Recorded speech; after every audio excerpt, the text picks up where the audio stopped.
ડાંગ જિલ્લો જાણે કુદરતી સૌંદર્યથી ખીલી ઉઠ્યો છે। ચારે તરફ છવાયેલી લીલીછમ હરિયાળી, વહેતા ધોધ અને મનમોહક નજારાઓ પ્રવાસીઓ માટે આકર્ષણનું કેન્દ્ર બન્યા।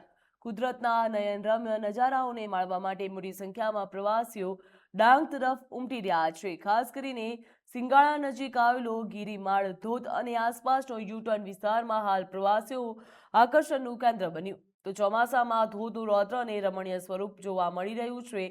ધોધમાંથી ખળખળ વહેતું પાણી અને આસપાસની લીલીછમ વનરાજી પ્રવાસીઓને મંત્રમુગ્ધ કરી રહ્યા છે। જ્યાં ગિરિમાળ ધોધ સહિત ડાંગના વિવિધ પ્રવાસન સ્થળોએ મોટી સંખ્યામાં લોકો પ્રકૃતિનો આનંદ માણવા માટે પહોંચી રહ્યા છે। પરિવાર અને મિત્રો સાથે આવેલા પ્રવાસીઓ કુદરતી નજારાઓને કેમેરામાં કેદ કરી રહ્યા છે। જો કે કુદરતી સૌંદર્યની મજા માણવાની સાથે સુરક્ષાને લઈને પણ સાવચેતી રાખવી એટલી જ જરૂરી છે। ગિરિમાળા ધોધ પાસે સેલ્ફી લેવા અને સાહસ કરવાના ચક્કરમાં જોખમ ન લેવા માટે જિલ્લા કલેક્ટર દ્વારા પ્રવાસીઓને ખાસ અપીલ કરવામાં આવી છે।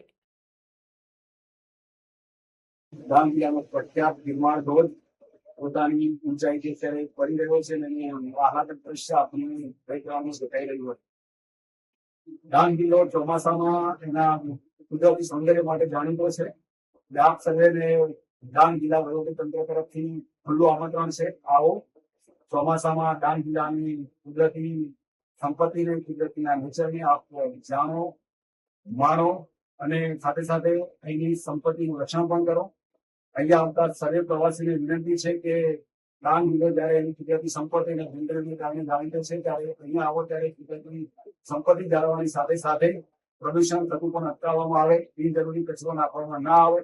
કચરો, પ્લાસ્ટિક, પાણીની બોટલ વગેરે એને યોગ્ય રીતે ડસ્ટબિનમાં નાખવામાં આવે અને આ જગ્યાને, આ સ્થળને સ્વચ્છ, ચોખ્ખું અને બીજા પ્રવાસીઓને પણ આહલાદક બની રહે તેવું રાખવા માટે આપ સર્વેને મારી વિનંતી આપું છું।